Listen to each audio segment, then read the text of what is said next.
بسم اللہ الرحمن الرحیم۔ آئے دن حجاب موضوع بحث بنا رہتا ہے کہ کیوں ضروری ہے، اگر پردہ نہ کیا جائے تو کیا ہوگا، حجاب تو صرف قید خانے کا نام ہے، عورتوں کا حجاب آزادی کی راہ میں رکاوٹ ہے وغیرہ۔ اس طرح کی باتیں سننے میں آتی رہتی ہیں۔ اس سے پہلے کہ حجاب کے دنیاوی اور اخروی فوائد پر نظر ڈالی جائے، یہ بتانا ضروری ہے کہ اس طرح کے بحث میں پڑنا وقت کا ضیاع ہے۔ سب سے پہلے پردے کی حقیقت کو سمجھتے ہیں۔ اللہ کے حکم کو ماننا ہمارا اولین فریضہ ہے۔ اللہ تعالیٰ نے جس کو حرام قرار دیا ہے اس کو حرام ہی کے درجے میں رکھا جائے گا۔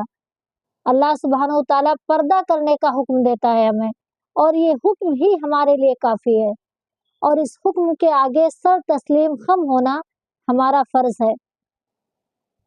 قرآن کہتا ہے، یا ایھا النبی قل لازواجک وبناتک ونساء المؤمنین یدنین علیہن من جلابیبہن ذلک ادنی ان یعرفن فلا یؤذین وکان اللہ غفورا رحیما۔ اے نبی، اپنی بیویوں سے اور اپنی صاحبزادیوں سے اور مسلمان کی عورتوں سے کہہ دو کہ اپنے اوپر اپنی چادریں لٹکا لیا کرے، اس سے بہت جلد ان کی شناخت ہو جایا کرے گی، پھر نہ ستائی جائیں گی، اور اللہ بخشنے والا مہربان ہے۔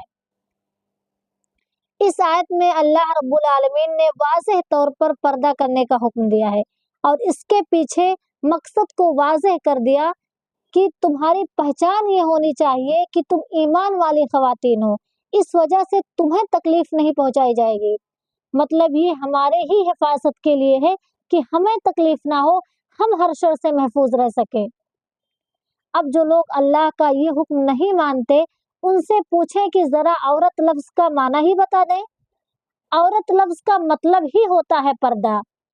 حدیث میں ہے، المرأۃ عورۃ، عورت سراپا پردہ ہے۔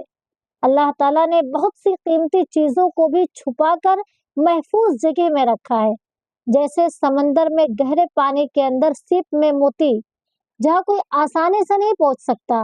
اسی طرح معدنیات، سونا، پیٹرول، قیمتی دھاتیں وغیرہ تمام چیزیں زمین میں چھپی ہوئی ہیں۔ کیا کبھی آپ نے سوچا کہ ان تک پہنچنا اتنا مشکل کیوں ہے؟ ایسا صرف اس لیے کہ یہ چیزیں انتہائی اہم ہیں۔ اللہ تعالیٰ نے ان تمام چیزوں کو چھپا کر ان کی حفاظت فرمائی ہے۔ موتی ہر کسی کی قسمت میں نہیں ہوتے، کچھ خاص لوگ ان کے حقدار ہوتے ہیں۔ یہ تو ہو گئی بے جان قیمتی چیزوں کی بات۔ خود اللہ رب العالمین جو تمام جہانوں کا بادشاہ ہے، بہت حسین و جمیل ہے، اس نے خود کو پردے میں رکھا ہے۔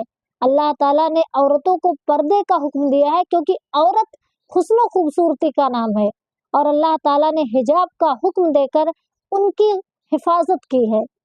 کیا عورت کو اس بات پر خوش نہیں ہونا چاہیے کہ اللہ تعالیٰ نے اپنی تمام مخلوقات میں سے پردے کے لیے عورت کو چنا ہے؟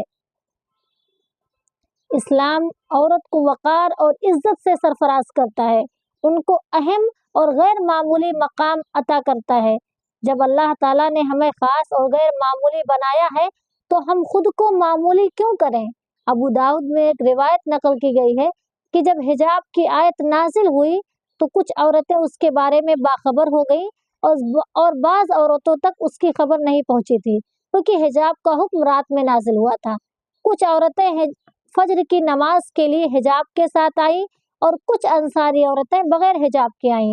انہوں نے جب دوسری عورتوں سے پوچھا کہ وہ اس طرح حجاب کر کے کیوں آئی ہیں، جواب میں ان کو معلوم ہوا کہ کل رات پردے کی آیت نازل ہوئی ہے۔ چنانچہ انصاری عورتیں فوراً گھر کی طرف چادر اوڑھنے کی غرض سے روانہ ہو گئی۔ حجاب کے حکم کو سننے کے بعد وہ ایک لمحہ بھی بغیر حجاب کے نہیں رہ سکتی تھی، اگرچہ وہ بغیر حجاب کے آئی تھی، لیکن جیسے ہی انہیں معلوم ہوا کہ اللہ کا حکم آ گیا ہے، انہوں نے فوراً اس کی تعمیل میں سر تسلیم خم کر دیا۔ اور آج کی عورتوں کو لگتا ہے کہ پردے کے نام پہ عورت کو قید کر دیا گیا ہے۔ کیا آپ سچ میں ایسا سوچتے ہیں کہ پردے کے نام پہ عورت کو گھر میں قید کر دیا گیا ہے؟ پردہ کیا ہے؟ ایک عورت شرعی اعتبار سے اپنے آپ کو غیر محرم مردوں سے ان کی نظروں سے بچائے، اس کے بعد وہ بہت کچھ کر سکتی ہے، ضرورت کے وقت باہر بھی نکل سکتی ہے، उम्मुल मोमिनीन हज़रत आयशा रज़ी अल्लाह अन्हा फरमाती हैं कि सहाबियात फजर की नमाज में शरीक होती थी, फिर अपनी चादरें ओढ़कर वापस चले जाती थी।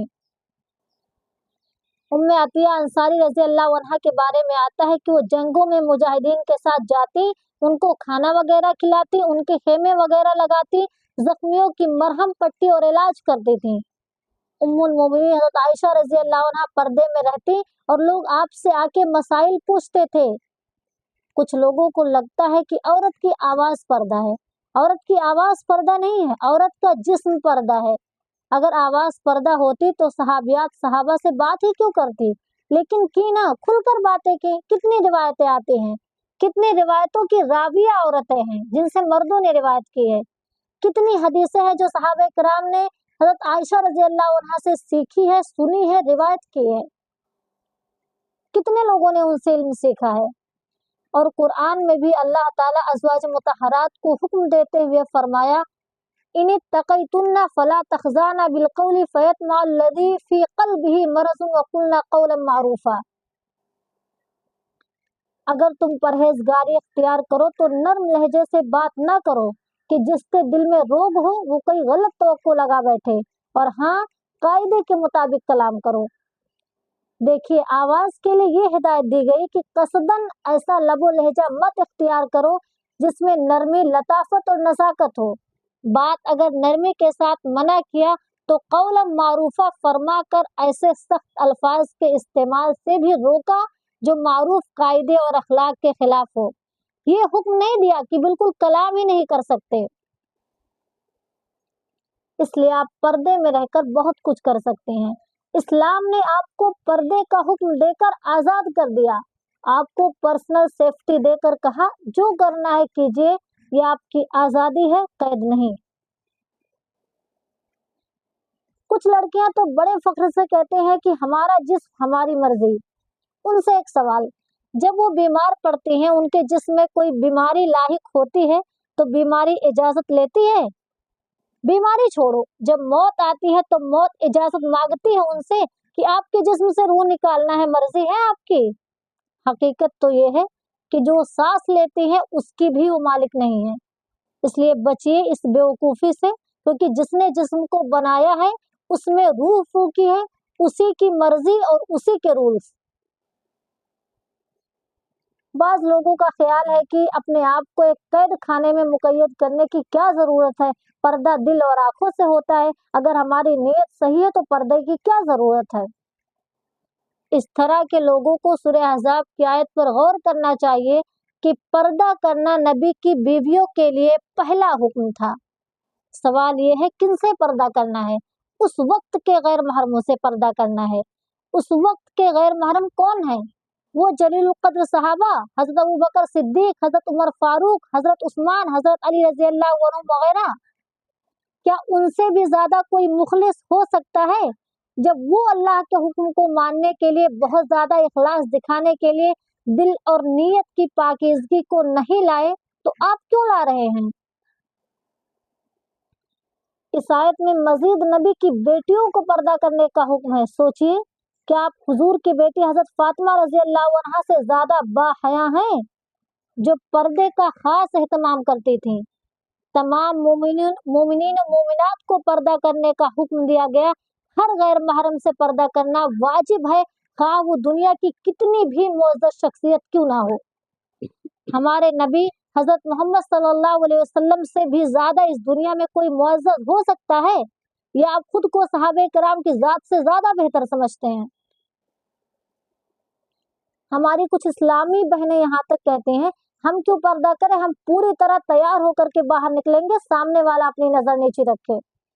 ये तो ऐसे हो गया कि हम गोश्त के टुकड़े को हाथ में लेकर चलेंगे, आप कुत्तों को तहजीब सिखाएं। देखिए, ये बात बिल्कुल सच है कि अल्लाह ताला ने औरतों से पहले मर्दों को निगाह नीची रखने का हुक्म दिया है, लेकिन सारे लोग तो अल्लाह के हुक्म को नहीं मानते ना। अल्लाह ताला ने तो शराब से भी, जुए से भी, गाली गलौज से भी, हराम कमाई से भी मना किया है, लेकिन लोग फिर भी शराब पीते हैं, जुआ खेलते हैं, रिश्वत लेते हैं, हराम खाते हैं। इसलिए आप खुद की जिम्मेदारी लीजिए। आप सारे लोगों को पाबंद नहीं बना सकते। और आप किन बहस में पड़ गए? महरम गैर महरम, दिल और नीयत का पर्दा, सामने वाला अपनी नजर नीचे रखे, इन सारी चीजों को साइड करें। अगर मसला गैर महरम का ना भी हो तब भी एक बाहया औरत खुद को आम नहीं करती और न हर किसी के सामने बेपर्दगी का इजहार करती है। हर कोई सड़क पर चलता हुआ इंसान उसको नहीं देख सकता, कोई भी उस पे कमेंट्स पास नहीं कर सकता। मर्द अपनी आंखों की हिफाजत करे ना करे वो उसके आमाल का मसला है। औरत के लिए इस्लाम पर्दे का हुक्म देता है और इस्लाम जो हुक्म देता है उसमें मैं और वो का बहाना नहीं चलता। पर्दा हमारी शनाख्त है और हमें इस पे फख्र है। अल्लाह ताला हमें सही मानों में इस्लाम में दाखिल होने की तौफीक दे, आमीन।